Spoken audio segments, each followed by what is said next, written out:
Two big guys going at it, boy. This is a big guy battle. Wow.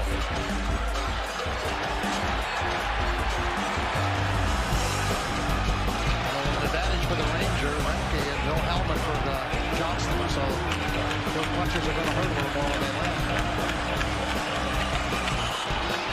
Let them go.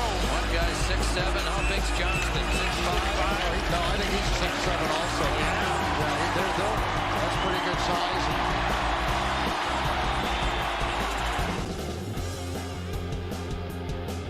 Let's go. Let's go. Oh, boy, do we got a lot to talk about, man. I don't even know if we're going to all get it done, but let's just swing it, big boy. It's been a little bit overdue. Sorry, we've had some I've had a lot going on, but here we are to kind of end the Rangers season and our Instigators hockey show. We might do a Stanley Cup season couple shows if Kotze's into it. I might be interested. Have some time. We'll talk about the current Stanley Cup between the Florida Panthers and the Edmonton Oilers. I will heavily be rooting for the Oilers for a lot of reasons. Not I'm just going to be honest. I mean, what better team to root for than the team that helped dethrone the ugly Islanders back in the day. That's what the Edmonton Oilers did, and some of the greatest players on earth stopping by Edmonton, winning Stanley Cups. Mark Messier, our captain who won for us, and the great one, and Paul Coffey, and all the great names that Esatikanen, Anderson. You just keep naming them, Yari Curry, all these guys. So I'm going to be rooting for Edmonton for that reason.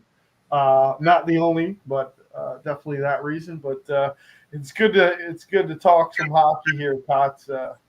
I'm probably just going to be ranting all night, so you might have to knock me off the horse a few times. Not you. Well, you know what? I'm not picking a team in this one. To be honest, being that I'm born in Canada and I'm technically a dual citizen, so in a way, I guess I'd probably lean a little bit to Edmonton, only because of the fact that I've been after McDavid and Draisaitl for how many years now? You've been chasing them. Let's call it what it is. I mean, as much as we're going to, do a lot on the Rangers, they've been waiting a long time in Edmonton as well with these two guys, living up to their regular season scoring proficiency, right. And then doing nothing for 10 years. So if they don't win it, Paulie, there's going to be a lot of pointing fingers again. Yeah. So they have a lot to be proud of right now. They was sucking in the beginning of the year. Knobloch fucking turned that team around. They actually learned how to play defense in the playoffs, Paul. Yep. First time in 10 years. Yep. A lot of good for that franchise, like you said. You've been saying it, but they're doing it. They beat some tough teams, man. They beat Vancouver, correct, and they beat Dallas. Yeah, those are two very tough teams out of the West, man. Especially Vancouver had that big run. They challenged, and then Dallas was just 2 points behind the Rangers for the President's Trophy. Yep. If it was even 2 points. So great hockey team there. So what do we talk about?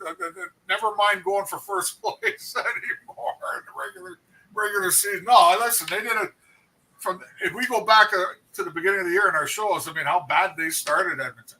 Yep. They were absolutely horseshit. Let's call it what it is.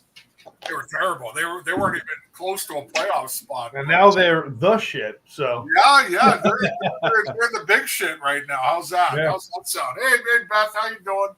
Hello, Beth. Hello. Yeah. So I might lean towards them a little bit, but it wouldn't matter to me if Florida won, to be honest with you. Wouldn't matter. Yeah. Well, I mean, I'm going to dance around it for a few minutes, and we'll wait for everyone to get fired up and in the chat room and watching and getting involved. But we got a lot to talk about when it comes to the New York Rangers. And I'm going to go off on a couple of different tangents, and I'm going to point some fingers, and I'm going to take some blame and give some blame. Hold on, let me get my earplugs. But there's a lot to talk about. And then, obviously we'll look around the league and we'll talk about players that we're going to put on the wish list. And I think, I'm probably want to start around there. Wish list time of year. Before you know it, it'll be July 1st, and all the restricted and unrestricted free agents, start to deal with the open contracts and where they're going to go and what's going to happen here. But briefly, and then I'll get started some of my rants. I was reading not too long ago that the NHL really needs to address what we talked about late in the season, early in the playoffs, was the long-term IR and teams cheating the cap inside of inside the playoffs. Vegas has been guilty of that for 2 years in a row. And they're not the only ones. Tampa was guilty of it in, I believe it was 2020. So a lot to talk about there. And apparently there's going to be a committee this summer sitting down, the board of governors, and discussing what they're going to do about it, because they have, they've been called out. It's a league with a hard cap, and what makes it right for teams to go out to the deadline, pick up players, and then have players coming off long-term IR, and now you're superseding the cap. So it's a small way of cheating. So be interested in the discussions there with that. Yeah, and the other thing I want to add has got nothing to do with that. Remember I was telling you about whether Utah would be excited about getting an NHL team, and I wasn't so sure.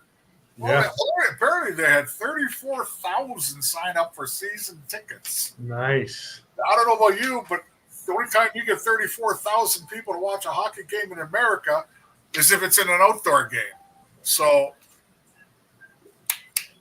good, yeah. Utah. Don't know what the game is going to be. I know they got 6 different names that they're shuffling around, but 34,000, Paulie, signed up. I like the Utah Yetis. I don't know what it is about that, but I kind of like that, with the Sasquatch kind of. Hold it now. Then you're gonna get like PETA after that. The endangered species. And stuff. You know what I mean? You know what I mean? And then I'll be honest. That sounds good. Sounds good to me, Yetis. Why not? I'm kind of partial to the Coyotes still. I was kind of hoping they were going to keep that, but it doesn't look like they will. No, because I think when I told you on one of our last shows, Phoenix still has an opportunity to get an NHL team as soon as the ownership there shows that they can get an arena. Gary Bettman's going to let them have another team. That's what I understand. So, well, that would be a huge mistake. Right. What do you mean they're not perfect? And hasn't been perfect when they send teams? Come on. The last comment I want to make before I get into some ranting here is, this year was the big year. I don't know if you want to say the unveiling of hockey in the betting arena. All the major sports now. Are a big part of the betting arena, which this was the big year for it.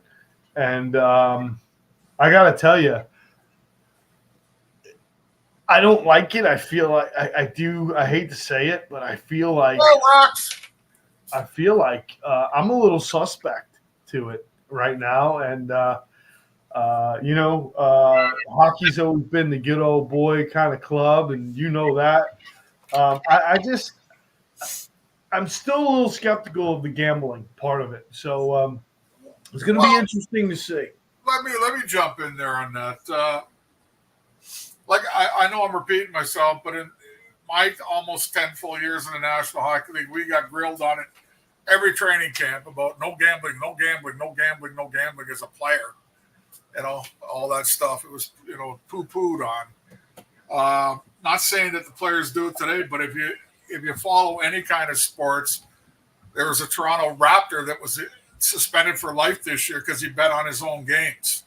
And there's a whole bunch of guys in Brooklyn going down the tubes with him. So, Paulie, I've always said to you, though, unfortunately, a lot of fans get caught up in the fact that they believe, that it's still a sport, it's still a sport, it's still a sport. To a degree, it is. But it's a business. It's always been a business, regardless of what people think, since they invented the puck and a twig that fell from a tree. It's always been a business. And the NHL understood that they saw a lot of green moolah coming their way. And they jumped on it, just like every other pro team did, Paulie. Every other pro team was against this shit for a long time. Right. Now they're jumping all over. Now, we got commercials in between, face-offs now telling you what the odds are now as the game's going on. You know what I mean? Let's bet on it, for the regular people out there, not the athletes. But athletes have been known to bet on their own games. Sure. So, yeah, you're gonna have to keep an eye on it. I mean, if one does it in one league, why can't it happen in another league? So, yeah, but I get it. In the end, it's a business to these guys, Paulie. They're raking in a lot of millions and millions of dollars for their business when it comes to the gambling thing. So, I get it, but I also think that you're right. I think somewhere down the line, there's going to be some conflicts where, that marginal player who's not quite going to make it to the top might get a cup of coffee and throw, as John Davidson once said, throw a few schnagels on it, Yeah, sure. So, not a fan. So, and again, like you said, just have to watch it. Okay, excuse me. Sorry for keeping you up, big boy. It's been a long week, man. But I love it. So I love doing this. And I think the final thing that I wanted to talk about, and then we'll move ahead in my fit of rage and anger. One of the other things I wanted to talk about was how bad. I'll kind of hold off a little bit. I want to talk about how bad the officiating was in the playoffs, or has been in the playoffs. But more importantly, I think I want to talk about how bad the coverage is. Again, and I know, Katsi, I beat this up every year and I talk about it. I had been out and about, and, when it comes to Ranger playoff hockey, many of us schedule our lives, around the games, or try to, at least. There's things you just got to do, and hey, I was planning a vacation, now I got to stop what I'm doing, or blah blah blah blah. And I remember going into the round, it was the times that were picked, and we didn't even know when the games were going to be until 2 days before. It was like, oh, okay. And then finding them on TV was a very frustrating thing for someone like me who's way out of market. I'm in Tampa, and is it on ESPN? Is it on ESPN2? Is it on TNT? Okay, this game went to overtime, and now I got to go to True TV, which I don't even fucking have True TV. And it's like, are you kidding me? Like, I want to watch my hockey game. Why do I have to go through a fucking Congress Act to get my hockey game? Like, the preparation is poor on the broadcasting side, and it becomes a frustrating part for the rest of us who actually are diehards and want to watch. Like I said, there was a game, the Rangers were going into the game before the Ranger game was going into overtime, and I forgot what it was at the time. It was like, oh, you got to find it on True TV. True TV. I'm like, True TV. What the fuck is True TV? And here I am scrambling around. Thank God the game was over and I got it back on ESPN. But it's just one of those aggravating points. And I really hope that the NHL gets their shit together with their broadcasting. Boss says hello, by the way. He's a good boy. The other one will eat you. That's something.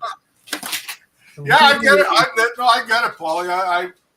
You had TNT, TBS, and through like on my viewing pleasure here, I have TNT, TBS, and True TV, bing, bing, bing on this 3 in a row. Channels wise on the direct TV. So I get it. I mean, do they take it serious enough to do anything about it? I don't know. Well, I totally agree with you. There's really not much I can say about it because, me, I get to sit at home all week and I find everything because I got the time to find everything. So, you know what I mean? So, but the one thing I do want to mention, and now that you brought it up about the broadcasting, some of these arenas have got to get their heads out of their ass and put the fucking camera a little lower instead of watching from way up in the boonies there. Have you noticed that? Did you notice that in some of the games throughout the playoffs, Paulie? Like we're watching from the nosebleed seats. That's where they got the damn cameras. You can't even see the emblems or nothing on the players. Yeah. Like that's bullshit. If you're going to do a television broadcast of a National Hockey League game, take what the Canadians have been doing for over 50, 60 years. They broadcast their games properly. Their cameras are in the right spot. When it comes to watching the game where you don't have to squint your eyes, where the hell's the damn puck? You know what I mean? I mean, not everybody has an 85-inch TV, Sure. I don't like the way some of these games have been broadcast when it comes to viewing pleasure. You're like, okay, you're watching, but it's so far away from the ice, the cameras, it's really a lousy display as far as I'm concerned. I think it's just stupid. And you need the IQ of a squash ball, for Christ's sakes, to figure that one out. You know what I mean? Like, it's not that hard. Yeah. It's bullshit. Yeah. Well, typical bullshit again, So, here's the gripes for everything around the NHL. I'm going to start. Are you going to go after the officials now, or what? What are you going to do? Yeah, I do want to say that I think this year, I think we've complained about the officials all year. Regular season. It's a common theme, Paulie. It's been a common theme since they adjusted the rule book in the middle of the 90s, okay? And it's just a common thread every year because this is new, that's new, this new, that new. But the same gripe is there for every game. Go ahead. Yeah, I just, this year watching the playoffs and how many times they don't get it right. And then on top of it, how many times I saw a call where the referee, for some reason, wants to figure into the game. And I think that is something that really needs to be addressed by the officials, governing officials, is a good officiated game is a game where the referees don't seem as if they're, for lack of better terms, part of the flow of the game. And we saw calls that I just thought were fucking god-awful, irrelevant, and more importantly, more about officiating than about the game being played. And, there was a holding call along the boards where I was like, are you kidding me? There was just things that were called that I was scratched my head. It was like, wow, we're in playoff hockey, and I just feel like the officials feel like they want to be part of something, and they shouldn't want that. I totally agree with you, Paulie. I've been saying it for a lot of years. You know, the best officiating from my day were the guys that either clamped down early and called everything, so the players knew from the beginning everything was going to be called that night, all the way through 60. And in my day, it was a 5-minute overtime too. Or the guy that was going to let you go with everything. Okay. Right. And I think what happens, and this is not biased towards any team. I think every team plays in the playoffs. They play hard as they can, and then they get called for a penalty that wasn't called the shit before, you know, or the game before, or the this before. Here's what I gotta say, because I've had a few guys that officiate games like in a minor league system, kind of complain to me because I've called the officiating out in the past. Here's what my answer to them is. They say these guys don't get paid the money that the millionaires do. You know what I say? I don't give a fuck. You get paid to make the right fucking call. That's what you're out there to do as a referee. You're supposed to be the arbiter of the right fucking call. Right. I don't want to hear any more bullshit about your salaries or what the players are making. Your job is to make the right call. Plain and simple. So you can't deviate from one shift to another. That's where the referees get themselves in trouble with the fans, because they do. And they do in every game. They do it at every team. It happens all the way through the playoffs. It happens all the way through the regular season. I don't understand it, but it happens. But I don't want to hear any more moaning or groaning about defending officials. You get paid a certain salary, but your job, I'm going to repeat myself again, is to make the right call. Right. That's what your job is on the ice. Nothing else but that. That's my little rant. Well, they kiss my ass. All these minor league officials, Facebooking me, messaging me. Oh, you can't. You're a little too hard on the officials. You're a little too hard. The players make all this kind of money. So what? You signed up for the job to become a referee in the National Hockey League, which means you are the sole arbitrator of what goes on in that game. And if you can't get the right fucking call on a consistent basis, get the fuck out. Yeah. I don't disagree. I'm with you right there, and it's 9:23 and it's time. It's time. Oh, here we go. It's time to address the Rangers, the Ranger fan, the Ranger media, and anybody else who wants to listen. We go. Kotze and I, we've been doing this a long time, man, now.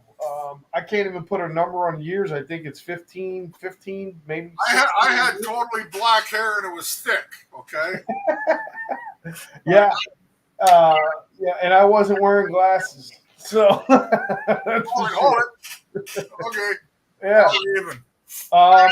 Where do I start to my beloved Ranger fans? I don't know if you read my last post. I did. On the Instigators hockey show.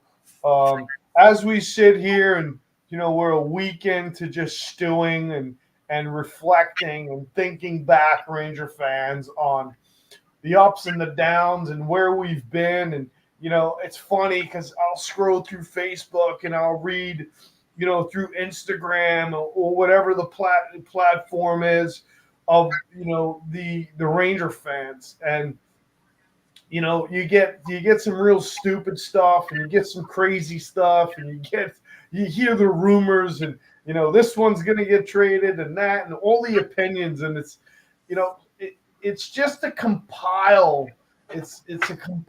frustration of so many people who love a franchise so much but are so distraught. It's almost like a toxic fucking relationship, right? So here we are, and I sit back and I try to analyze it all, right? And I think about, I'll go back and maybe listen to a show that we did in the middle of the season and what we were talking about in January compared to what we were talking about in March. And then here we are in June, and the New York Rangers came up short again, for the third time in 3 years, twice the Eastern Conference Finals, right? So you got to kind of put this all together, and you say you start reading things, and it's like, oh, it's this guy's fault, and it's that guy's fault, and this guy didn't show up, and this guy was playing hurt, and all these things get you all built up, and you're like, I want to fire a shot. So I sat back today, and I thought about what I would say tonight to the Ranger fans out there. First of all, we love the team. We can't help it. And Hckey will tell you that there has been times he's picked me up off the fence because I can be very pessimistic when it comes to the New York Rangers, because like you fans, I'm tired of being let down. And again, everybody wants to point the finger at a player or a group of players. But I sat back today and I said, you know what? It's a team game. There's coaching involved. There's players involved. And there's a general manager who's involved, and I think they're all to blame. So I'm going to pick things apart. But the first thing I'm going to tell you is that when we looked at the New York Rangers play the Washington Capitals, they played a hockey team that was hot at the time, struggled all year long, but came into a hot place. Charlie Lindgren at the time was one of the biggest talks about goaltending and how well he was doing. He was, his goals against average was amazing, and Ovechkin was starting to score, and the power play was in the top 10 in the last month, and the Rangers fucking ripped through them. And every Ranger fan was like, oh, my God, we're going to win the Stanley Cup.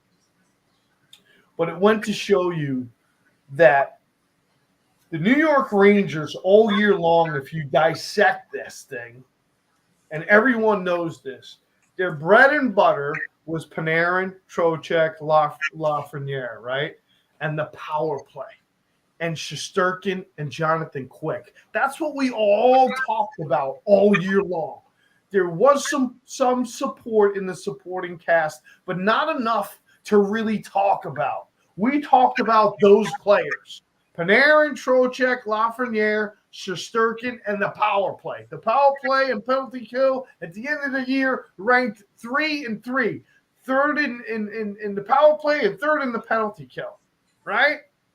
Where were they 5-on-5? And Hckey and I all year long spoke about we didn't see that Mika's line ever really develop. And I'm going to go one more point, and then I'll get into my rant, and I'll let Chris talk. So I apologize if I'm going too far. Go for it, big boy. But I want to build the atmosphere for everybody.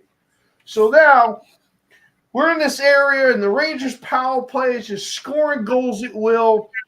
The Rangers are winning hockey games. The Rangers. We get to the deadline. And everyone scratched their head, me especially, and I said, what the fuck did Drury do? Wenberg and Roslovic? Like, what did we do? And I thought back. Chris and I have been doing this a long time. And I hate to say it, I love my co-host, but the guy's like a broken record, but he's never hurt. Every year we do the same fucking discussion. Cots, what do the Rangers need at the deadline? And me and him would get into a fight sometimes. And what does Hckey say? Every year, 1,000,000 times a year, during the year, what do they need at the deadline? They need a strong, heavy defenseman, and I'd like to see somebody who can win puck battles and crash the net, a big power forward, or somebody who can grind it out. Not necessarily have to drop the glove. This is a conversation that Hckey has every year throughout the year, and we've been doing this for a long time. And I look back, and it has been years that Chris Katsopoulos has said the same fucking thing every year. It's not just this year. It wasn't just this time. It's been year after year after year. Rangers need a bigger defenseman, somebody who could stay at home, who can win puck battles, who can clear the front of the net. It's like a broken record. Chris Drury goes out and gets Wenberg and Rosselvik. Okay, I'm gonna hold off on my opinions, but I want to just keep moving forward because, like I said, I don't want to sit here, and I don't think any one of you Ranger fans should sit here and say, trade Mika and Artie and Trouba and trade this guy and trade that guy. I'm going to tell you when I'm done that I think you're wrong. And Kotze made a point before the show, and I'm going to let him talk about it. There's guys on this team, you have a core. And if you look at the championship teams that have won before us, they had a core, but they also had players. And again, Kotze spoke about that through the years. Tampa won. Who did they have? They had the Maroons. They had the Palats. They had the Killorns. They had the Goodrows. They had guys that were able to grind it out and score dirty goals in front of the net. Not everything is pretty all the time. You're not pretty doesn't win. Skill is great. But if you don't surround that skill with a core that can battle, you're going to lose. And he says this every year. I've gone back and I've looked at the history of our shows, and Chris Kotsopoulos sits here and tells you every year what the Rangers need to do. So I'm going to just keep moving forward. I'm almost done. Oh, you take your time. My frustration with the fans, because I am the first one to tell you, I'm the biggest pessimist when I watch Ranger hockey, and I'm looking for perfection. My father coached. I know a little bit about the game, okay? I watch the games, and I analyze it. It's one of the things that I do. I'm very analytical. Who did this? Who did that? Where are we winning? Where are we losing? So many times I've heard, well, let's trade this guy, and he sucks, and he didn't show up, and this guy didn't do this, and this guy didn't do that. Okay. I want to talk about the supporting cast, and this is where my rant is going to go. My frustration is, yes, did Mika not really perform the way he should have? I agree. Did Chris Kreider not perform in this series? I agree. Was Artie missing? I agree. Okay? I'm not going to sit here and say that they don't have some responsibility, because they do, right? But I also look at coaching, and I also look at the deadline deals. How many times have my co-host and the people around the hockey world say the same thing? The Rangers don't have that grit. They don't have that grunge. They don't have that ugly side. We talked about gambling. They won the fucking President's Trophy and were never at one point the number one rated team to win the Stanley Cup. That should tell you something. That should tell you something. The Rangers beat Carolina strictly because goaltending was so much better on the Rangers side, and it was so bad on Carolina's side. Anderson let up goals at opportune times that they could have closed out games. They were the better team in that series. And if you don't understand that as a Ranger fan, go back and watch those games. Freddie Anderson made a lot of mistakes and put the Rangers back into contention in a lot of ways. Don't get me wrong. You got to win the game, and I get that. But there was a lot of game-changing goals late. Lafreniere's overtime winner goes off his ass. Chris Kreider scores a hat trick. His first goal is a puck that's just sitting on his skate right there. It's late in the game. Boom, he bangs it in. Changed momentum. These are things that should have been, you got to look at stuff like that. My final thing is this. I want to talk about coaching, but I want to do it with Kotze after. The last thing I'm going to say is that the Rangers are so undersized on the defensive part of the game. And again, it's what Kotze's talked about year after year after year. And the guys that actually do have size don't use the size. And that is a huge situation that the New York Rangers and their brass have got to attend to. I'm tired of everyone pointing fingers at Jacob Trouba. The guy leaves heart and soul out there. You don't pick on Ryan Lindgren, do you? Because he's a heart and soul guy. But I got to tell you, fucking Barkov had him for fucking lunch. So Kachuk had him for lunch. Bennett had it for lunch. Ate fucking Lindgren up like a sandwich. He's undersized. I'm sorry. I know he's got the heart of a fucking lion. I love him. And take a puck to the face every 6 fucking minutes and still play his shift, not miss one of them. But at the end of the day, he's undersized. And that's okay if he has a supporting cast around him. But you're coaching, and you got the 2 smallest fucking defensemen on the same line, and you're getting eaten up. You don't see that? Laviolette, you don't see that? I see it. Why is Fox and Lindgren still on the same pair? They're getting chewed up. They're getting locked in their own zone. What the Rangers have to do? Chip, chip, chip, chip, change lines. Chip, chip, chip, chip, change. They couldn't win battles down low. They got hemmed in time after time, shift after shift.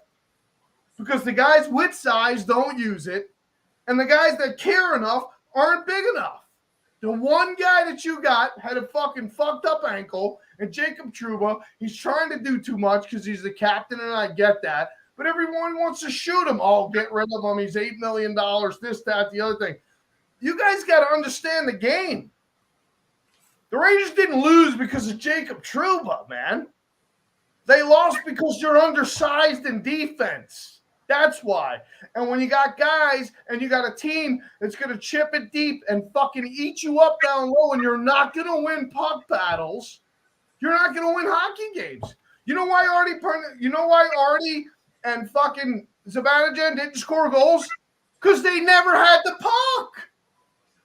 Look at the puck possession time. Look at the puck possession time. Look how many shots Artemi Panarin had. Why? You think because he had the puck? They couldn't get the puck. It was 1 and out, 1 and out, 1 and out. You got to put your head to it. You can't just say, oh, they suck and that's it. They didn't have the core to compete against this type of hockey. And this type of hockey the Florida Panthers play is playoff hockey. And the Rangers got to change. You can keep your core with your skill, but you got to surround them with the guys that are going in front of the net. Why do you think everybody loves Matt Rempe? Because he stirs it up. He can win puck battles. He makes people pay. He can stand in front of the net. He can score that trashy goal. The Rangers don't have that. Enough of it anyway. There's my rant. I will continue, but I think it's time for Chris to go. Oh, where do I start? I think I'm going to be the calmer guy tonight for once. Sometimes we get, as fans in the NHL, we get a little too focused on who the best players are in the league, right? And usually we get focused on an actual skater, right?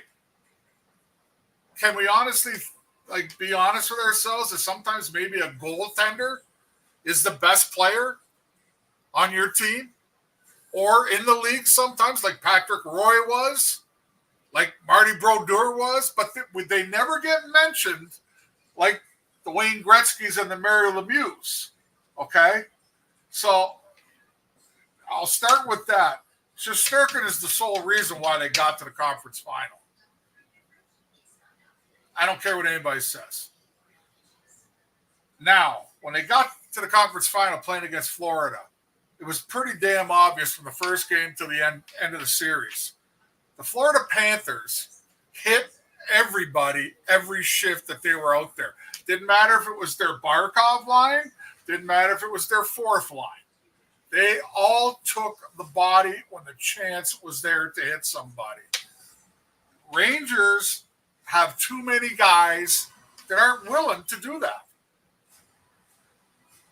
I can go down the list. Kapokaka won't hit anybody. Filipino, please. I don't even want to get going on him. Okay? You can't expect Panarin to do it. Trocheck will hit somebody. He's not afraid for a little guy. Okay? On the D line, Your biggest guy has the least hits. We all know who that is. That's K'Andre Miller. He's the biggest guy back there. But he plays smaller than Adam Fox when it comes to the physicality part of it. So in the end, I agree 100% with you. I've been saying it for years. The team needs more Will Coolies, needs more Goudreaus to support your stars.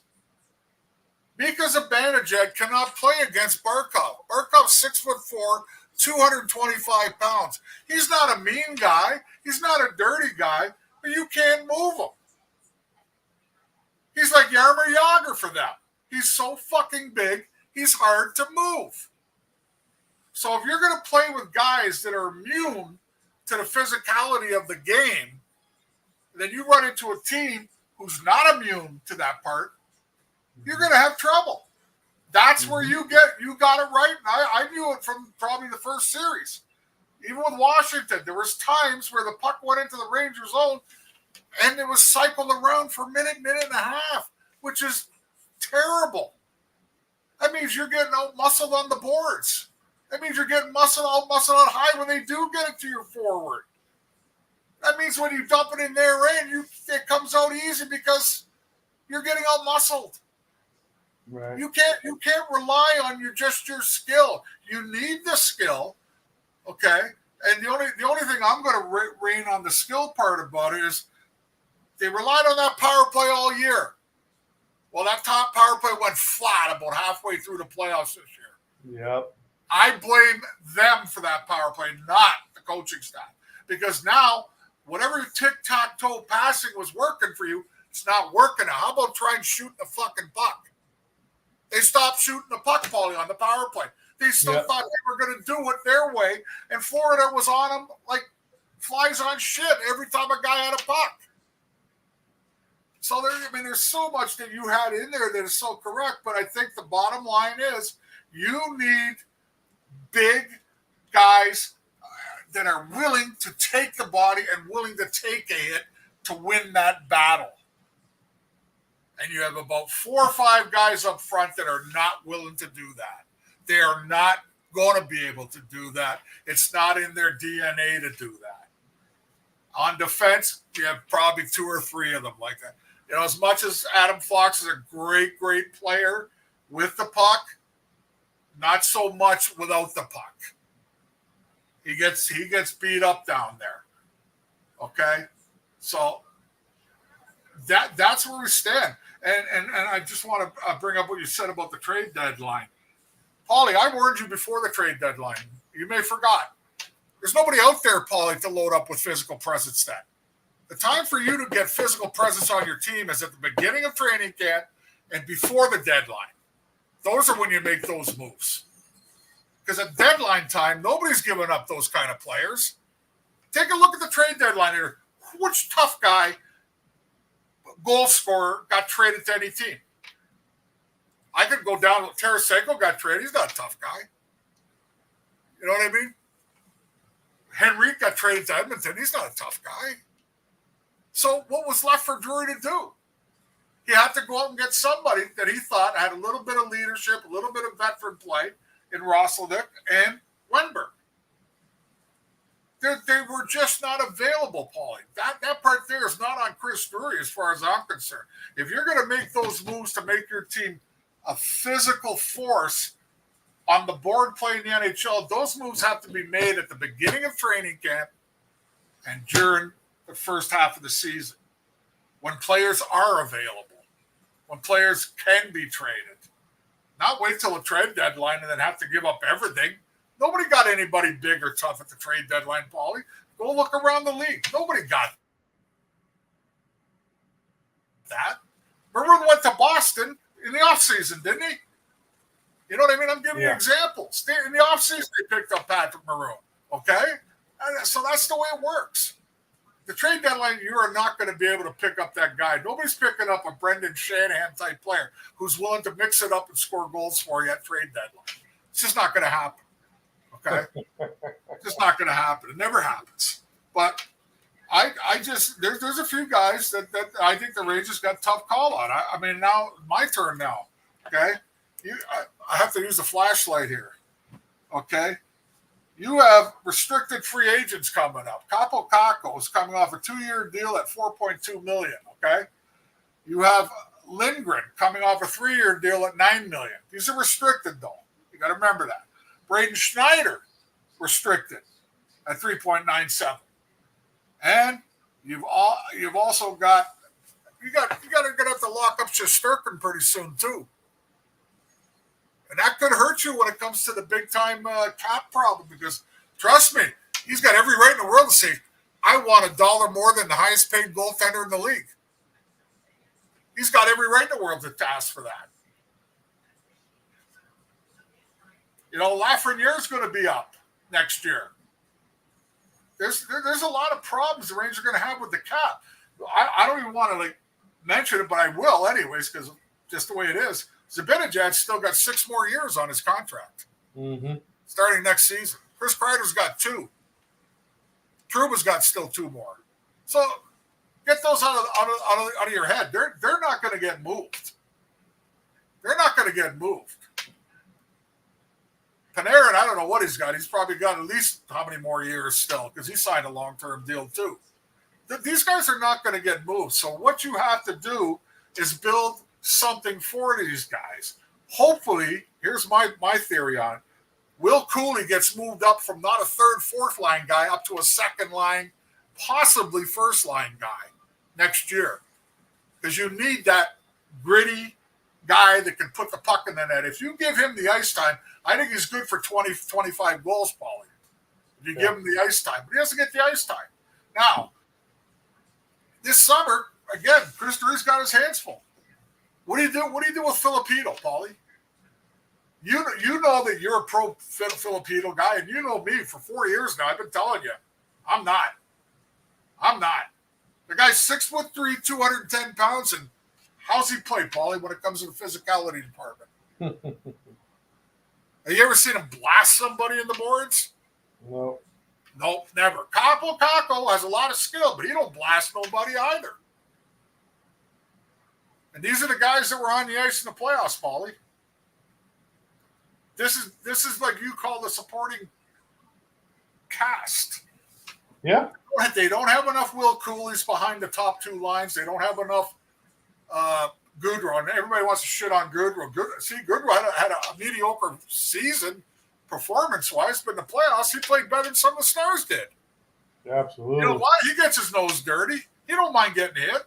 He don't mind hitting people. Yeah. I mean, there's a lot to be said here still. And in the end, if a 10 is a success for a National Hockey League team, which is the Stanley Cup, Rangers fell short. Rangers came in at about a 7 this year. Better than last year, getting beaten 7 games, but just not enough to get themselves in the Stanley Cup final. And the sole reason was is they got outplayed physically. Yep. That's the number one reason why they lost. They lost 1-goal games. They lost 3 1-goal games to Florida. But to me, the reason is they got outplayed physically as a team. And that's why Florida is a disciplined, hard team to play against. Sam Reinhart hits, for Christ's sakes. He scored 57 goals this year. He throws body checks on the ice. What does that tell you? Some of these European defensemen on their team I never even heard of till this year. Watch them take the body. This guy, Kulikov, or whatever his name was, he was running around with his head chopped off. And nobody answered him. Sam Bennett, God, I mean, I would love to have him on my team any time of the week, but boy, oh boy, if he was playing in the 80s and he's running around like that, he'd have been taken care of real quick in the first game of the playoffs. But he knows that he's got free lengths out there. Nobody's going to bother him. That's why Sam Bennett's a good player for Florida. He's pretty good with the puck, and he's a dirty player. But he gets away with it because nobody stands up to him, Paulie. Yeah. So that's the bottom line. The Rangers just weren't physically capable of beating Florida. And that's why you say Panarin never got the puck. Zibanejad never got the puck. Kreider didn't get the puck. The guys that got the puck during that series that were physical, like Lafreniere and Trocheck, they got the puck. Shows in their scoring.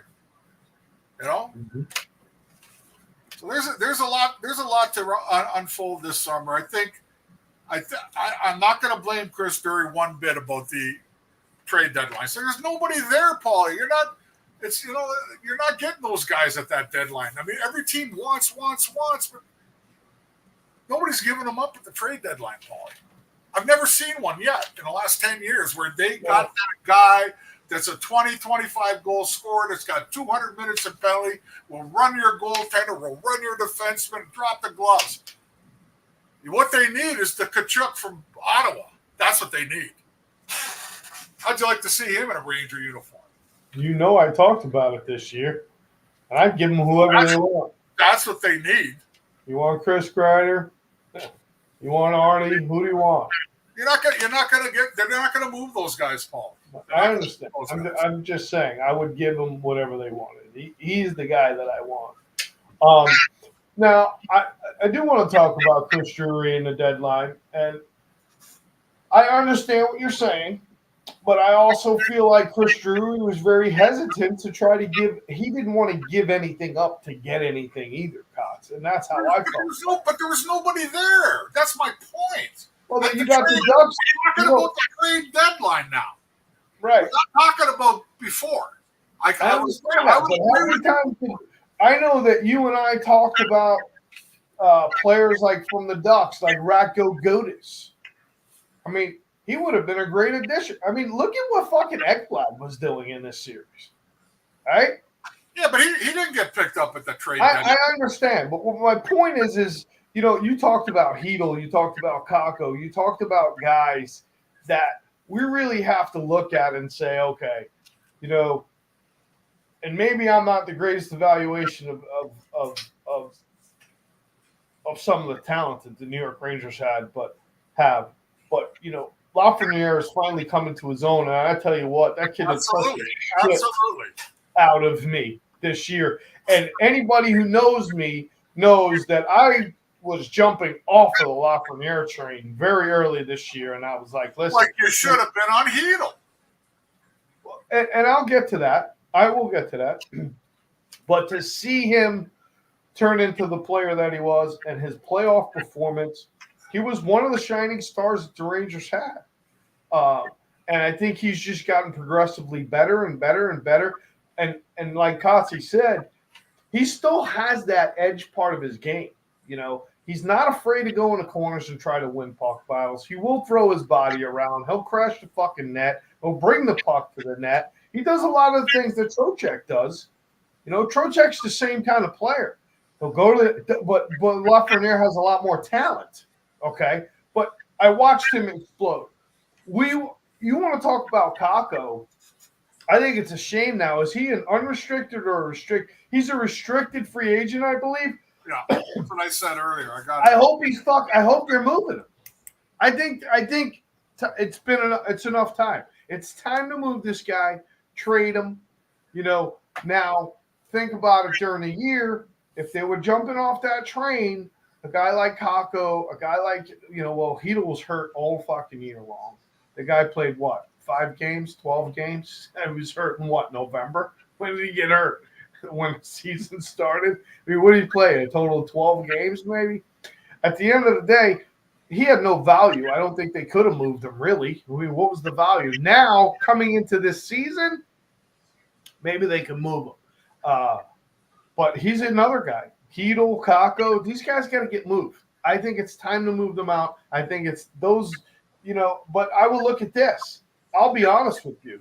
You look at the trade deadline, what he did do, you know, not for nothing, and I hate to say this, but I think this fucking team was better off with the Beninos and the Pitlicks, to be honest with you, than they were with Roslovic and Wenberg.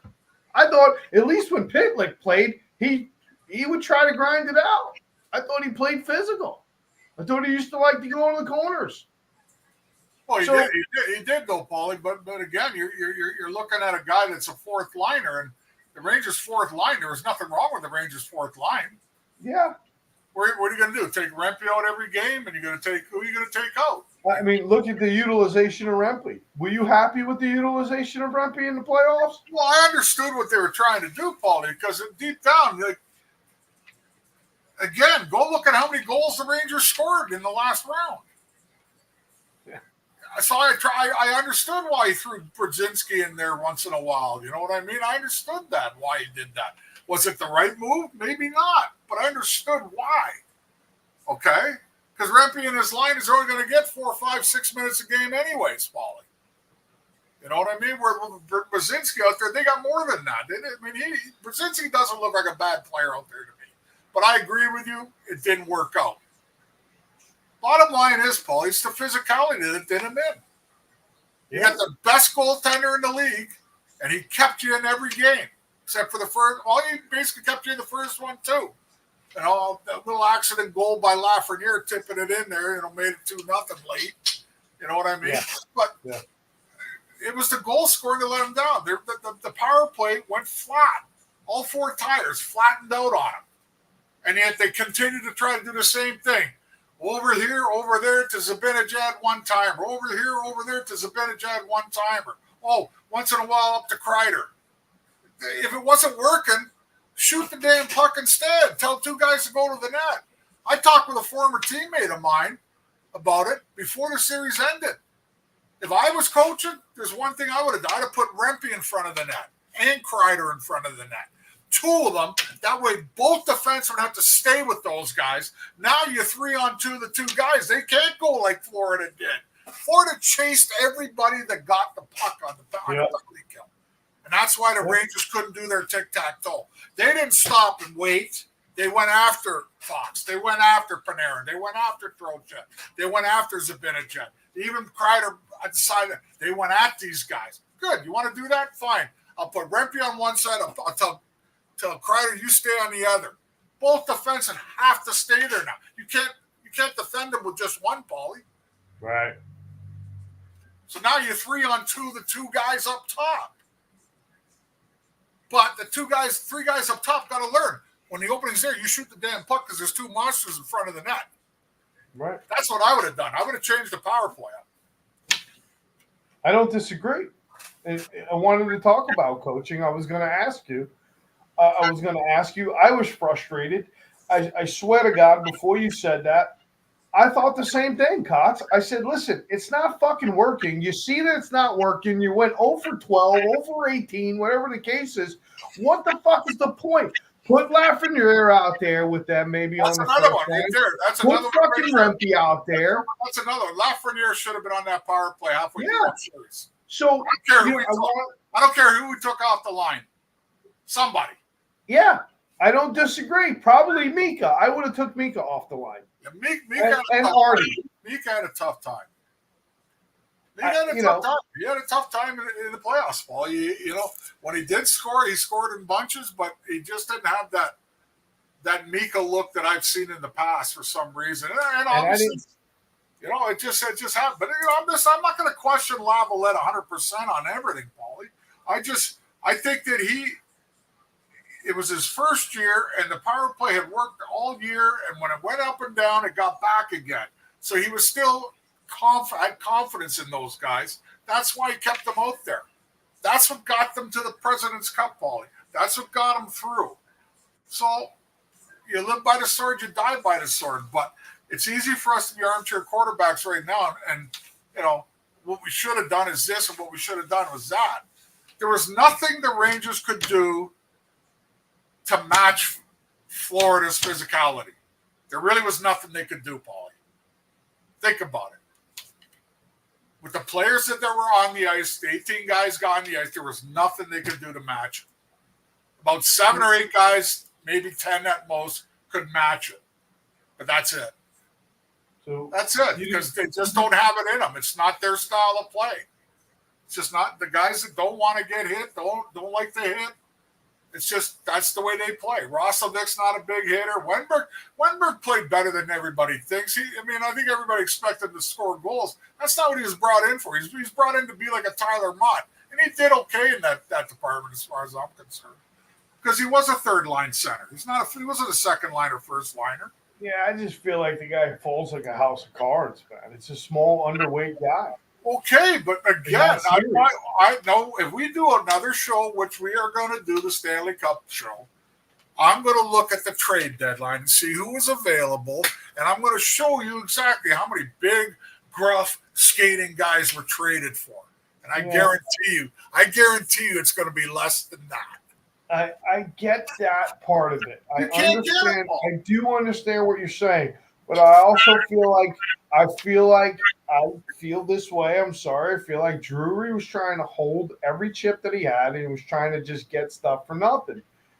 He didn't make a deal. He didn't look to make a deal to fill the holes that we have spoken about for the last 10 fucking years. Okay, but you again. I'm trying to play both sides of it. You wanted Radko Gudas. I wanted Radko Gudas, but Radko Gudas doesn't make $2 million a year. I get it. So who you're going to trade a $2 million a year guy to bring back a $5 million a year guy, $6 million a year guy? You're already cap struck, okay? So you couldn't do it. You couldn't do it. Y'all got to remember all that, Paulie. Yeah, I don't know if they can get a Radko Gudas type player in the summertime and figure out a way how to stay under the cap. Go for it. But you're not going to do that at the trade deadline. No. I'm just playing the obvious here, Paulie. There was nobody out there that was going to transform your team into this big physical fucking beast in the playoffs. So let me ask you another question, because the only guy that had to transform him was Rempe. That's it. So let me ask you this: you got Matt Rempe. I don't feel like Laviolette used him in the facet that he could have, because I'll be honest with you, for as many fucking players that played in the playoffs and throughout the whole year on the first line, why not put Rempe on Maker's line with Kreider? Crash the net, dump a chase. He'll go in there, try to win you. Maybe it creates more room. It was never tried, never looked at, never even considered. But let me move it one further. Now we go down. You still got Edstrom. He's a big kid. He didn't get no time. You're playing a physical series. You're playing a physical team. You got Rempe. You got Edstrom. I know Edstrom's – it's not like Edstrom – Adam Edstrom is not a liability, I don't feel. And if you're going to play him, Edstrom is extension eligible. He's coming off. I think he's got 1 year left on his contract. He's extension eligible. Didn't bring him up. Didn't play him in that series. No, they did. Listen, no, they did bring a bunch of guys up. They just never got in. Right. Ben Harper was another one I saw. He got called up too. He got called up. Didn't break the roster. You're getting eaten up in your own zone. You have spent extended shift after extended shift after extended shift in your own fucking zone, and you don't make the adjustment. The only adjustment he made is he switched Keandre Miller with Schneider like he did the year. That was the only adjustment he made when it came defensively. Put Gustafsson with Trouba on the third pairing, right? Yeah. Here it is again. It's just me thinking out loud. I thought there were areas that weren't explored. You're losing. You're losing zone time. How much more frustrated can you be watching your team being hemmed in, shift after shift after shift, and a lot of it, I hate to say it, is they're being pounded down low in the defensive department when Fox and Lindgren and all the other players are not moving the puck. They can't move the puck without tremendous amounts of support. And then at that point, it's gain the blue line, dump the puck, let's change and do it again. Again, you're asking, I'm playing devil's advocate. They did this all year. He's going with the guys that they did it with all year. How good would it – you got to look at it this way. How would it look on Lavalette all of a sudden in the middle of the playoffs. It takes some awful big balls. Okay, I'm sitting you out, Lindgren. I'm sitting you out, Keandre Miller. And I'm going to put who's that Scanlon guy that came up at the beginning that played tough, and I'm going to put Harper in. Okay, up front, Zibanejad, you're sitting. I'm putting Edstrom in. You know what I mean, Paulie? Yeah, Right. I mean, I get what you're saying, and I get what the fans are saying, and I see this from watching the game as well. But you go with the guys that got you there. That's the way it is, and unfortunately, it didn't work. I don't disagree. Lavallette's probably thinking they'll work their way out of it. They worked their way out of it because they did it all year. I get that. The problem this time was you had to face the same team over and over and over again. I know, but Cots, he played Brzezinski twice. Yeah. He played fucking Wheeler. He played Hedel, right? So, no, I'm not asking to sit Mika, but you put Wheeler in, you sat somebody. Wheeler didn't actually play bad. It was Zibanejad that fucked Wheeler on that overtime game because I'm going to take a penalty because of a brilliant pass by Zibanejad through 3 Florida Panthers lined up on the blue line. And why are you going lateral? Why are you going lateral? You get in the league and you make that pass? Bad. That puck should have went down low, not laterally. And now you're asking. And I'm not a fucking 10-year vet, and I know that.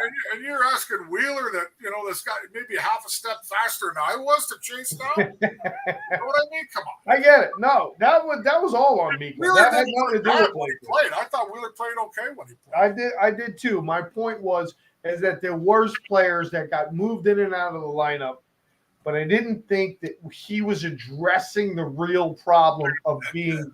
And I'm not saying sit Lindgren. I love Lindgren. I don't want you to sit Lindgren. But I would have sat Gustafson.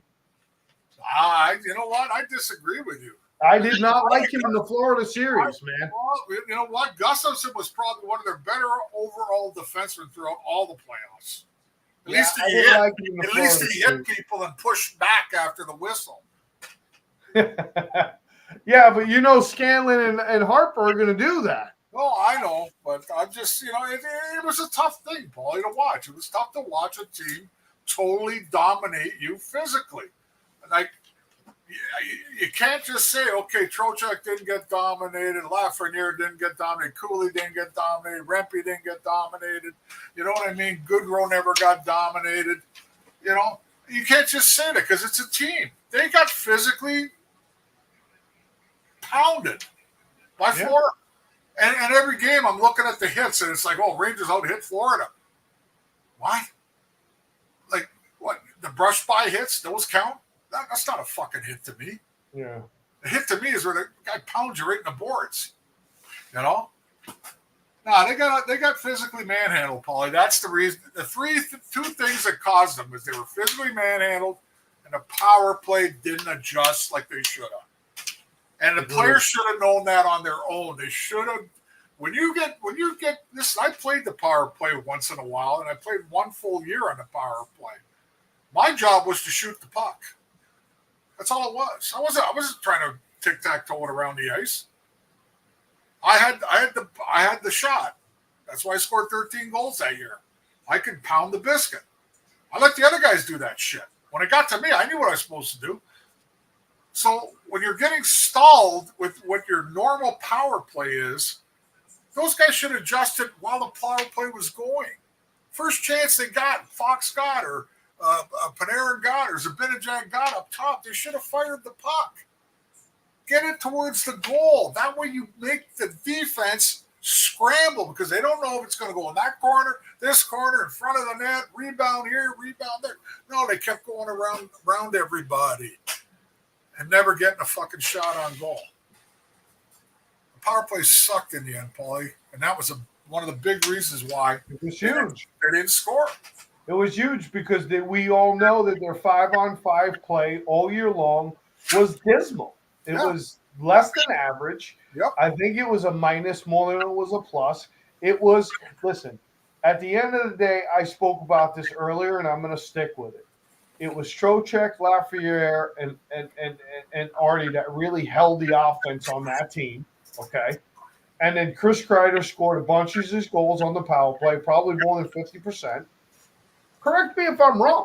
No, you're not. Right?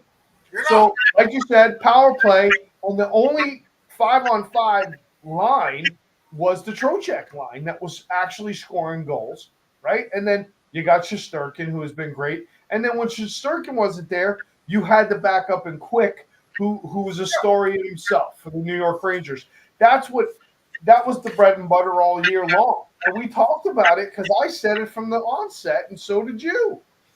I never saw the Mika line 5-on-5 create like we've had in the past.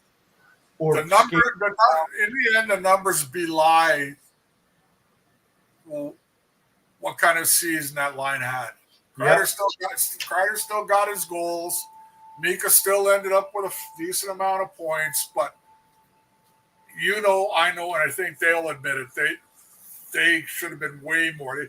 They should have had at least 20 points more each for them to be what they were in the past. That's all. Yep. Like, Mika had a tough year. He just, there was a time where I said I thought he was one of the top 10 centers in the league. Remember? I'm not so sure now. Yeah. So we'll close this out with this. I think we're gonna do at least one. Yeah, let's do one Stanley Cup show. Shits and giggles, because I want to do this again for the millionth time. This off season is going to be very difficult for the New York Rangers. There's a lot of decisions to be made. They got some. Listen, again. There's going to be some. I'm pretty sure there's going to be some new guys you see next year coming up from Hartford. Hoffman. There's going to be a few. I'd like to see Stanley, like you said. That's only going to happen if they move somebody out. Well, Gustafsson is a free agent this year, isn't he? Yeah, he just signed a 1-year deal. Yeah, I don't think he's coming back. Depends. I think the Rangers. If nobody offers, listen, I'm just telling you right now that if nobody offers him a bigger contract and the Rangers want to keep him, he'll sign again for $800,000. Yeah. And he's not the reason why they lost Paul. No, I get that, but I want that. I want spots. Listen, you got to make a decision on Lindgren, and I mean, if I'm being who I am, they're gonna. I don't like to say it, but they're gonna resign him. You watch. So if I'm gonna raise my hand, I know a lot of Ranger fans aren't gonna like this. I wouldn't resign him. I'm sorry. I know he's got the heart of a lion, but he doesn't have the body of a lion. And the Rangers got to get bigger down low, and they gotta create spots. Gustafsson's one. You're not going to lose Trouba. He's got a fucking huge contract. He's getting $8 million a year. He's got 2 more with a no trades clause, so he's playing. Right? They're not going to give up on Canandre Miller, and they're not going to give up on Schneider. Trouba has a no trade clause up till July, and then there's 15 teams that you can't trade him to. Or vice versa, there's only 15 teams that he'll go there. I don't see them moving Trouba. I don't either. Not this year. So you got 3.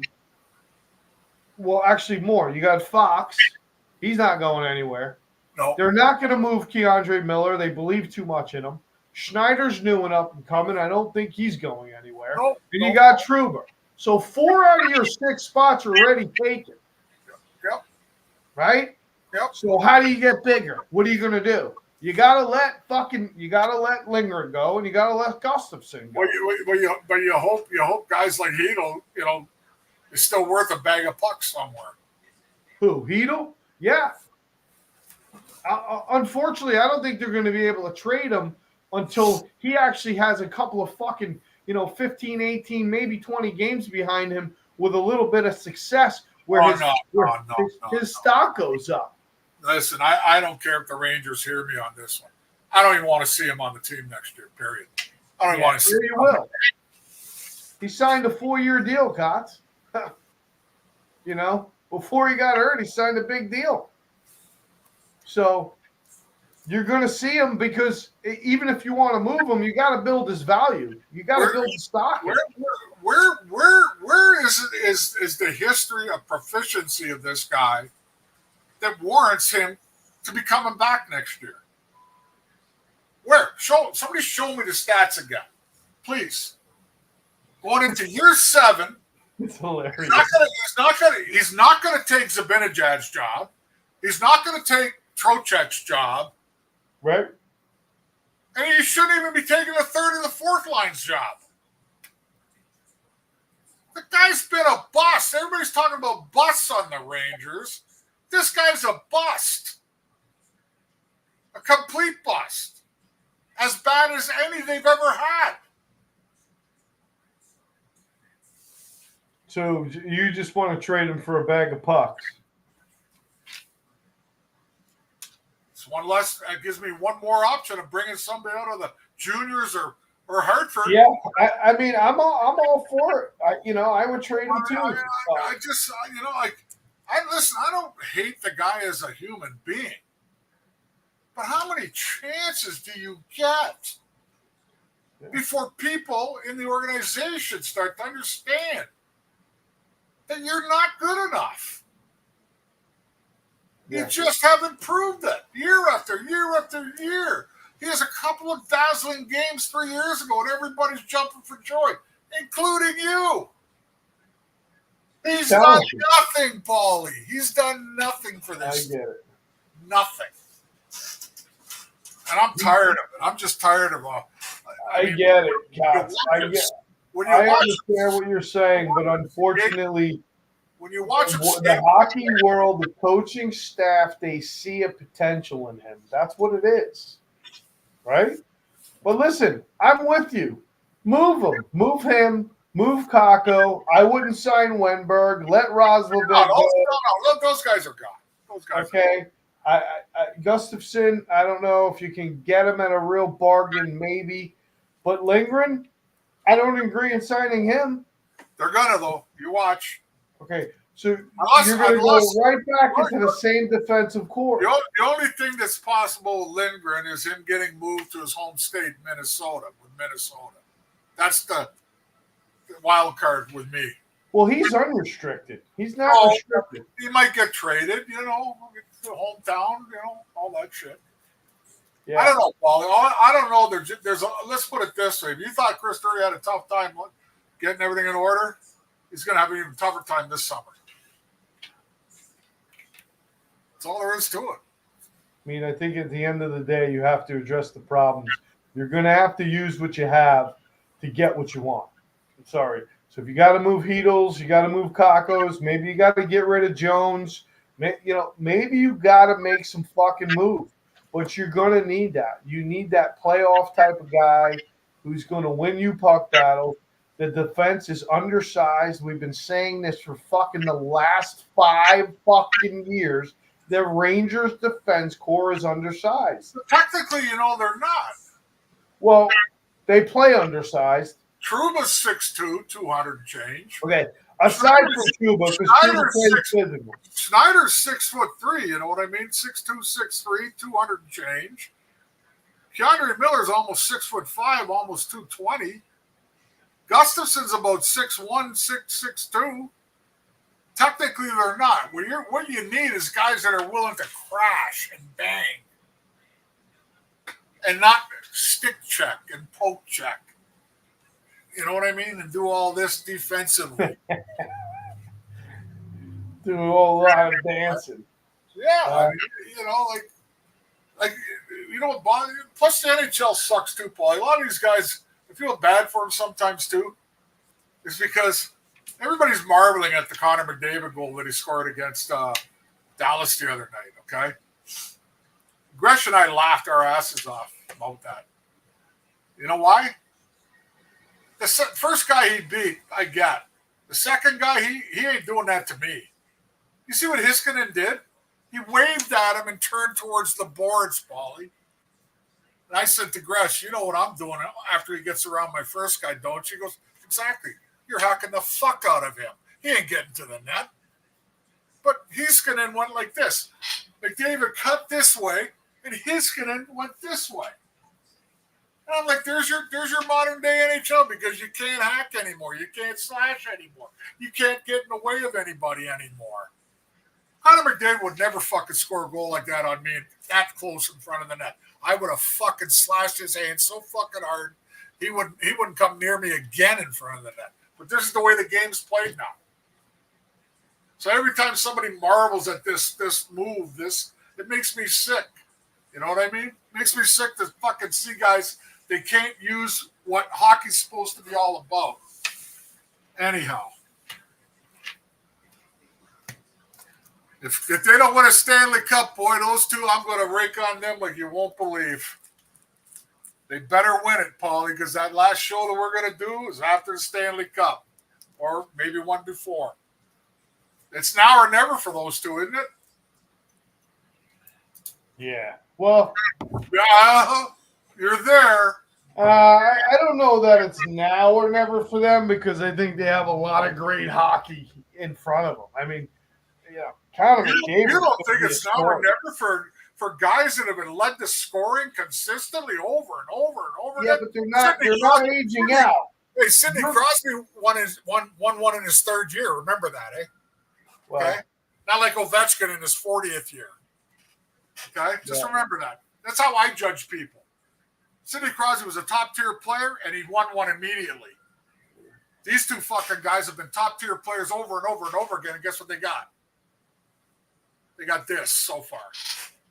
That's everybody says it. They're not going to be anointed as the best ever until you win one. That's true. I don't disagree with that. But if they win one, I'll be the first to go like this to them. But I will say, it took you long enough. Yeah, I know. Again, it's a team sport, you know. Fucking Crosby didn't win the Stanley Cup by himself, pal. Whoa, but you know what? Pittsburgh didn't win shit after the Lemieux area. Crosby won it in his third year. Yeah, he had a good supporting cast.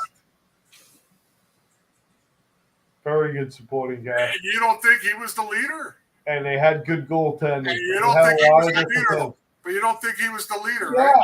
I mean, I get that. So who's the leader on Edmonton? McDavid.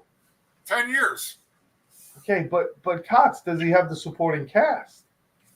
How long have you been talking about how bad their defense and goaltending is? You're never going to win if your defense and your goaltending isn't there. I don't give a fuck if you score 3,000 goals a year. Still 10 years. You're not going to win. It's still 10 years. Right? I mean, fuck. Let's call it for what it is. No. It's a team sport. We spoke about it. I'm not letting them off the hook. They better fucking win it this year. No. I'm not letting those I hope that they do. I hope that they do, but that Florida team is well coached and they have a really good game plan. And they will wear you down. It's like they're like a fighter who just wears down the other fighter. You know what? Edmonton's not going to be like shrinking violets out there. I mean, guys like Kane don't mind the rough stuff. No, I know. You know, guys like Draisaitl don't mind hitting somebody once in a while. I like Evander Kane. Hyman's a little bit of a pain in the ass, and their third and fourth line guys hit. And they picked up Perry. That was the other guy. He didn't play every game. Yeah. So I think he might retire after this year. What do you think? I don't know. If he wins the Stanley Cup, I mean, that'll be his second, right? Pavelski's retiring, apparently. That's what the news is. Yeah. Yeah. So. Listen, all right. Well, we need Willie Huber. Yeah, we need the size for sure. All right, we'll figure out when we're going to do the Stanley Cup show, but I think we could all agree that there needs to be some Anthony says we need Willie Huber. Listen, I think I get that, but you know, Willie's been passed away for a long time now, so rest in peace, Willie. Yeah. All right, man. Good night, everybody. See you in a week.